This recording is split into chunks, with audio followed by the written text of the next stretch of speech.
Arizona Territory, 1885. The desert sun painted the horizon in brilliant crimson as Beau Winters urged his horse toward the safety of Copper Creek. 4 days of hard riding had left him trail-worn, the memory of Comanche scouts tracking his path still fresh in his mind. At 26, Beau had already lived more frontier than most men twice his age, had seen too many good men buried in unmarked graves, too many homesteads abandoned to the unforgiving wilderness. The lean cowboy dismounted at the livery stable, his tall frame carrying the quiet confidence of a man who knew the land's harsh lessons. His face, handsome despite the trail dust, remained serious as he paid the stable hand, blue eyes scanning the town with practiced caution. A light stubble shadowed his strong jaw, but unlike the grizzled veterans of the frontier, Beau maintained a certain youthful cleanliness about him that marked him as someone straddling two worlds, the untamed wilderness and civilization's advance. Another man might have settled by now. Old Sam, the livery owner, observed as he counted Beau's coins. Good-looking fella like you should have a wife, keeping a home warm. Beau's smile never reached his eyes. The frontier's no place for love, Sam. Just survival. It was the truth he'd built his life upon. Love meant vulnerability. Vulnerability meant death on the frontier. He'd watched his own mother wither away from grief after his father was killed by raiders. He'd seen strong men broken by losing wives to childbirth and children to fever. The frontier demanded everything and left no room for tender hearts. What Beau wanted was simple enough. The cattle ranch he was slowly building 15 miles outside town, enough earnings to expand his herd, and the solitary peace of a life uncomplicated by attachment. Independence meant survival. That was all a man could count on out here. Yet in the quiet moments, when night settled over his small cabin and coyotes called in the distance, something hollow echoed inside him. He never named it loneliness. That would give it too much power. But it followed him like a shadow at sunset, growing longer with each passing year. The next morning found Beau at the general store, his list of supplies reflecting his Spartan existence: coffee, beans, ammunition, a new shirt to replace one torn beyond mending. He didn't notice the commotion outside until the storekeeper hurried to the window. "Looks like the overland stage is coming in hot," the man said, peering through the dusty glass. The familiar rumble of the stagecoach rattled the store's windows, but there was something wrong about the sound. Too fast, too desperate. Beau stepped onto the wooden walkway just as the coach careened around the corner, the driver frantically whipping the team. The side door hung open, swinging wildly. "Indians," someone shouted from inside. "They're right behind us." In that moment, everything changed. The stage barely slowed enough for passengers to tumble out before the driver was yelling for fresh horses. Among those disembarking was a young woman Beau had never seen before, perhaps 20 years old, her pale blue traveling dress now stained with dust and what looked disturbingly like blood. Her honey blonde hair had come partly undone from its pins, falling in waves around a face that, despite its current distress, possessed a striking beauty that made Beau pause mid-step. "My uncle," she was saying to anyone who would listen, her voice trembling but determined. "Please, he's been shot. He needs a doctor immediately." Without thinking, Beau stepped forward, finding himself suddenly beside her at the stage door. Inside, an elderly man lay across the seat, his vest dark with blood, face ashen. "The doctor's at the far end of town," Beau said, already reaching to help. "We need to move him quickly." Her eyes met his, green as spring grass, filled with fear, yet somehow resolute. "I'm Bethany O'Connor. Please help him. He's all I have left." Together they carried the wounded man to the doctor's office, Beau supporting most of the weight. The town erupted into activity around them, men grabbing rifles, forming a defensive line at the edge of town, though the reported Indian party never materialized. In the doctor's waiting room, Bethany sat with her back straight despite her obvious exhaustion, hands clasped tightly in her lap. Beau found himself unable to leave, though every instinct told him to distance himself from this woman's troubles. "Thank you for your assistance, mister," she said quietly. "Winters. Beau Winters. I have a ranch outside town." He shifted uncomfortably and used a conversation that wasn't about cattle prices or water rights. "Your uncle, will he recover?" "Dr. Parker believes so," though the bullet came dangerously close to his heart. She took a deep breath, composing herself. We were traveling to his homestead near Flagstaff. He wrote that I should come west after my parents died last winter in Boston. Influenza. I'm sorry for your loss, Miss O'Connor. The words felt inadequate, but she nodded gratefully. The stagecoach was attacked just 20 miles outside town. They took the strongbox and mail. Uncle Thomas was shot trying to protect a mother and her child. A shadow crossed her face. I've been told such violence is common out here. Common enough, Beau agreed, suddenly aware of how this must appear to Eastern eyes. The territory can be merciless. She surprised him then, her chin lifting slightly. And yet people still build lives here. They must find something worth the risk. The doctor emerged before Beau could respond, informing them that Thomas O'Connor would live but required weeks of recovery. Bethany's relief was palpable, though it quickly gave way to a new concern. We've lost everything in the attack. Our luggage, money, even the deed to my uncle's property, she explained. I don't know how we'll manage until he recovers. Beau found himself speaking words he never imagined saying. There's work at my ranch, if you're willing, and a small cabin where your uncle can recover once the doctor releases him. The moment the offer left his lips, Beau knew he had breached his own cardinal rule, never invite complications. Yet something in this woman's steady gaze, the way she faced catastrophe without crumbling, sparked an unfamiliar respect. I don't accept charity, Mr. Winters, Bethany replied, her voice firm. It's not charity. I need help with the spring calving, and my housekeeper left last month to marry a miner in Colorado. This much was true, though he'd been managing alone without much trouble. Your uncle can advise on the cattle once he's well enough to sit a chair. I understand he ran a successful operation back east. She studied him carefully, as though measuring his intentions. Very well, Mr. Winters. Until my uncle recovers and we can establish ourselves, I accept your offer. 3 days later, Beau led Bethany and her uncle, still weak but stubborn enough to insist on leaving town, to his ranch. The wagon ride was largely silent, with Thomas O'Connor drifting in and out of sleep in the back, carefully cushioned with blankets. Bethany sat beside Beau on the driver's bench, her posture rigid, eyes taking in the stark beauty of the landscape. It's different from what I expected, she finally said as they crested a hill that revealed the sweeping expanse of Beau's grazing land. The small but solidly built cabin nestled against a backdrop of distant mountains. There's a certain majesty to it. The land doesn't care if we live or die, Beau replied, but it has its moments of beauty. She glanced at him curiously. You speak of it as an adversary rather than a home. Out here, respect and wariness keep a man alive longer than sentiment. Her expression suggested she disagreed, but she said nothing more as they approached the cabin. The next weeks established a routine that increasingly tested Beau's commitment to emotional distance. Bethany proved surprisingly capable, adapting to ranch life with determined grace. She cooked meals that made Beau realize how poorly he'd been feeding himself, kept the cabin in order, and even learned to help with the calving when extra hands were needed. Thomas recovered slowly, spending his days on the porch where he could watch the operations and offer occasional advice. His knowledge of cattle breeding impressed even Beau, who found himself implementing the old man's suggestions about bloodlines and grazing rotation. My niece is flourishing here, Thomas commented one evening as they watched Bethany hang laundry, her golden hair catching the sunset light. I feared the journey west might break her spirit after all she's endured. Beau shifted uncomfortably. She's strong-willed.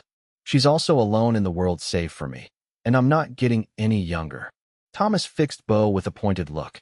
A woman needs prospects out here. You'll be well enough to continue to Flagstaff soon, Beau replied, deliberately misunderstanding.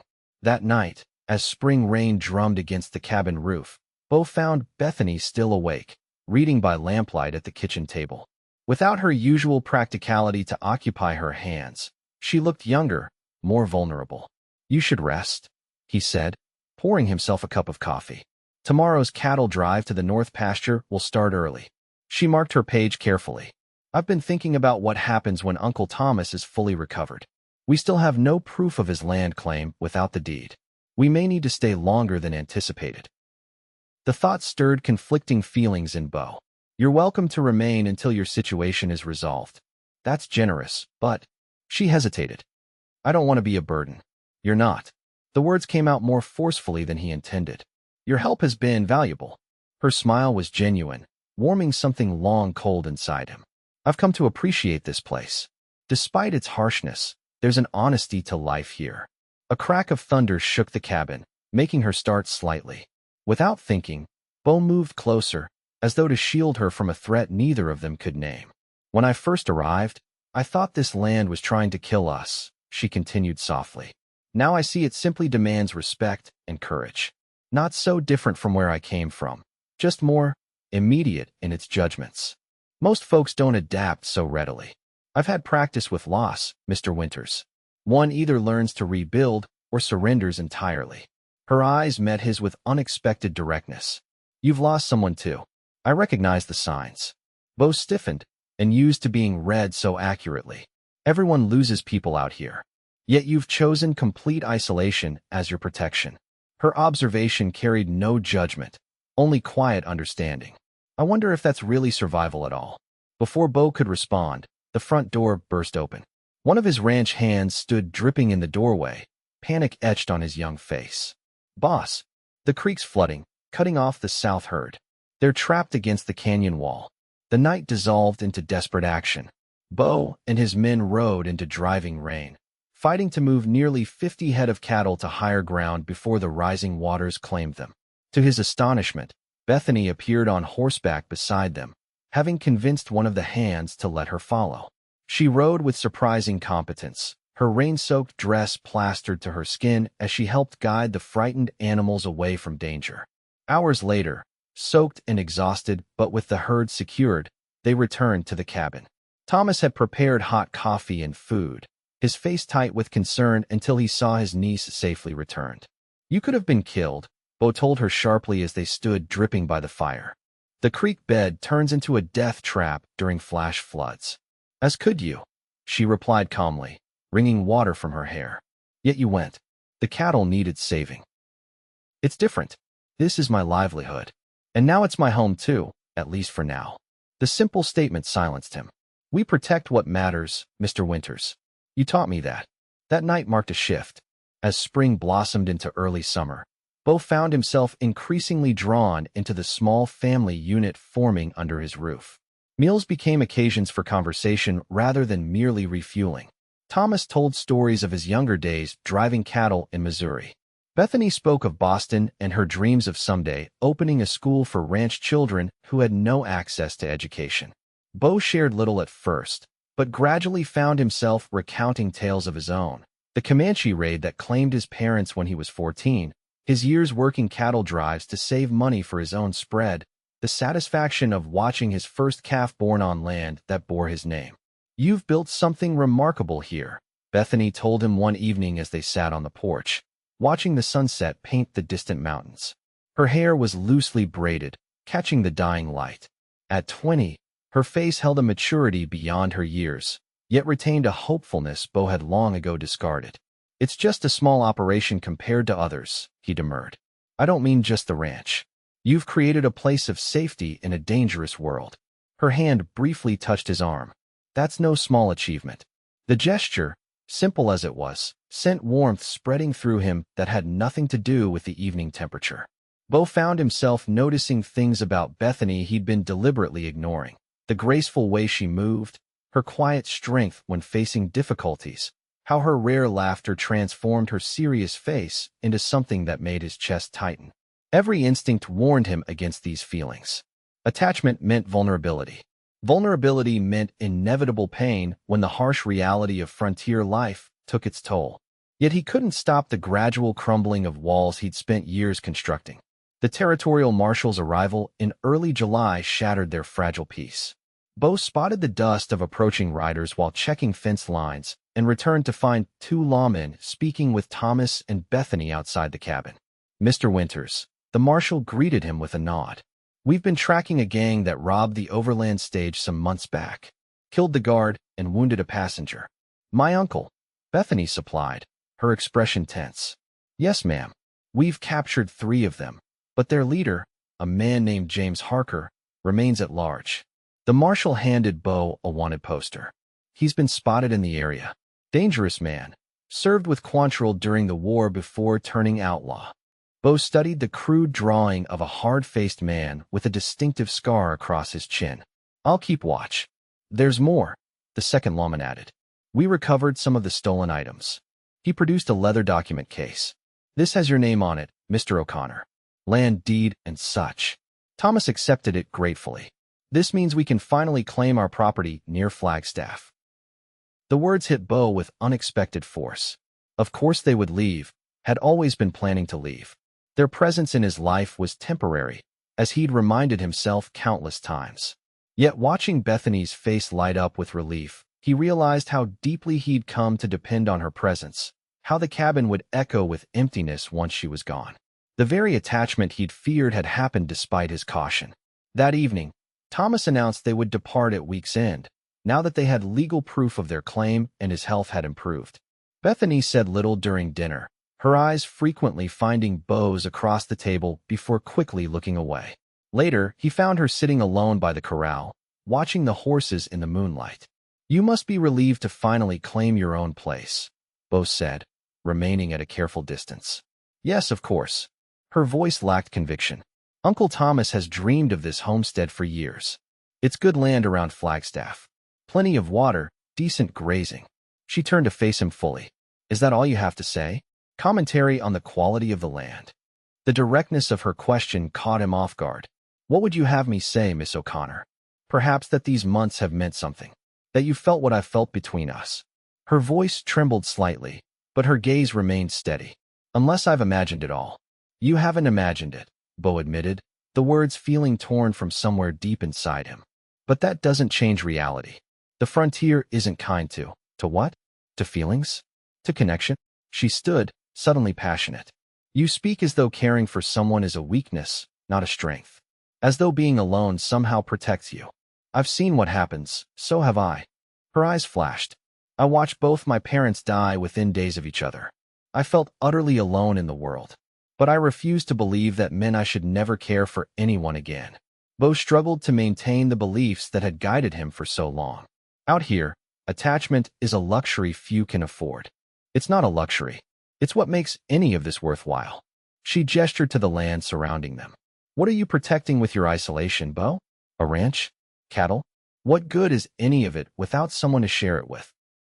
Before he could respond, a shot rang out from the direction of the cabin. They both froze, then ran toward the sound. More gunfire erupted as they approached.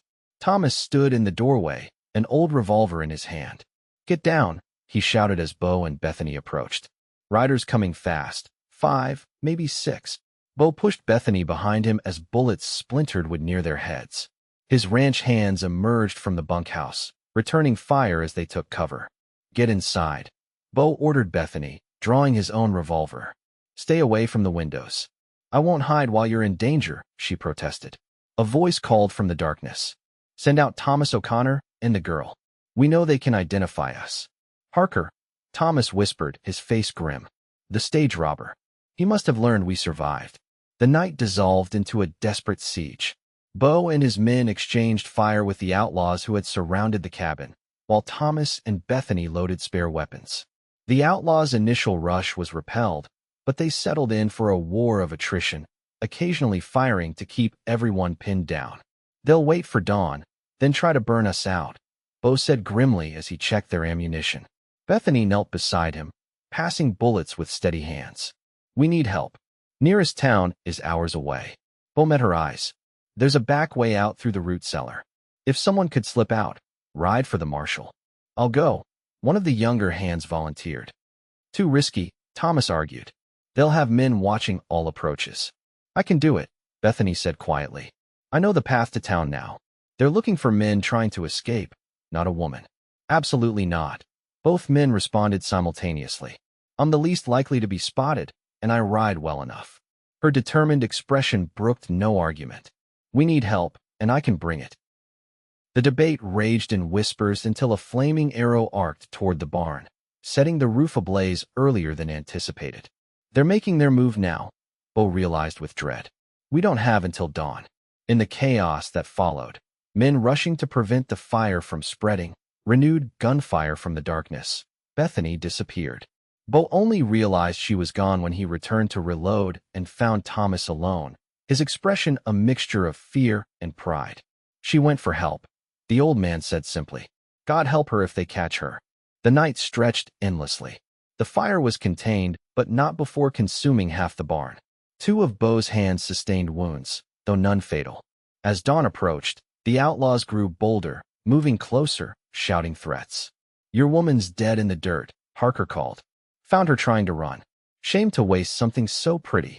Cold fear gripped Beau's heart. He's lying, Thomas insisted, though his voice wavered. He's trying to break our will. Yet the possibility that Bethany had been captured or killed because of his failure to protect her, his insistence on emotional distance even while depending on her presence, tortured Beau. If she died, she would never know that he had come to love her despite all his determination not to. The revelation struck him with the force of physical pain. He loved her, had probably loved her since that night in the rain when she'd ridden beside him without hesitation to save his cattle. The frontier hadn't made him stronger by keeping him isolated. It had merely kept him from the only thing that made survival worthwhile. As morning light crept across the land, a new sound reached them. Hoofbeats, many of them, approaching fast from the direction of town. The marshal, Thomas breathed, hope lighting his tired face. The outlaws heard it too. Harker shouted orders to retreat, but it was too late. The marshal's posse had them surrounded. Gunfire erupted again, but this time decisively in favor of the lawmen. When silence finally fell, Harker and 2 of his men lay dead, the others captured. Beau emerged cautiously from the cabin, searching desperately among the riders for a glimpse of honey-blonde hair. His heart stopped when he finally saw her, disheveled and exhausted but gloriously alive, riding beside the marshal. Bethany, he breathed, covering the distance between them in long strides. She slid from her horse, practically falling into his arms. I made it through. They never saw me leave. Her voice was hoarse with exhaustion. I was afraid we wouldn't return in time. You saved us all, Beau said, holding her as though she might disappear. I thought, when Harker said he'd found you. I heard. She looked up at him, searching his face. You believed him? I believed I might have lost you before I could tell you. He faltered, years of practiced emotional restraint making the words difficult. Before I could tell you that you were right. About everything. Around them, the marshal's men were securing prisoners, checking the wounded. Thomas approached slowly, relief evident in every line of his weathered face. I reckon our departure for Flagstaff might need to be delayed a bit, he observed, glancing meaningfully at his niece still held in Beau's embrace. Given recent events, the following weeks were consumed with rebuilding. The damaged barn was repaired, statements given to the marshal about the stage robbery, and plans made for the future. Through it all, Beau found himself changing in ways he'd never imagined possible, sharing thoughts he'd kept locked away for years, learning to see vulnerability not as weakness, but as courage.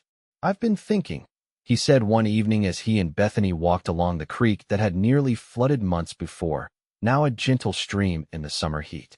Thomas mentioned your dream of starting a school. Someday, she agreed. Children out here deserve education as much as those in cities. There's land southwest of the ranch that would make a good location. Close enough for children from several homesteads to reach it. Beau stopped, turning to face her directly. You could build your school there, if you wanted to stay. Bethany's eyes widened. Are you asking me to remain here rather than go to Flagstaff with my uncle? I'm asking much more than that. Beau took her hands in his.